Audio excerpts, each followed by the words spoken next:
d'atenció. Què és la capacitat d'atenció?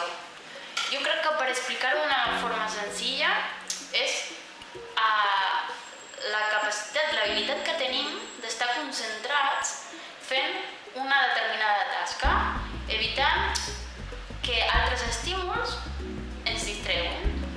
Sí, de fet, com sabeu, doncs no tothom té la mateixa capacitat d'atenció, no? N'hi ha que la tenen més bona que altres, pel que sigui.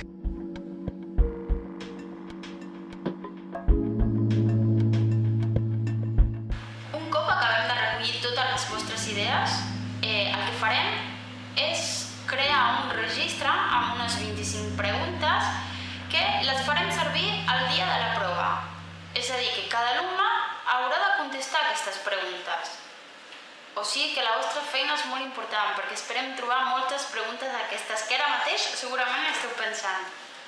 Sí, després, com que haurem recollit aquesta informació de més de 2.000 nois i noies i tindrem els testos, podrem veure si realment aquestes coses que heu hipotetitzat realment tenen una influència o no en els testos d'atenció.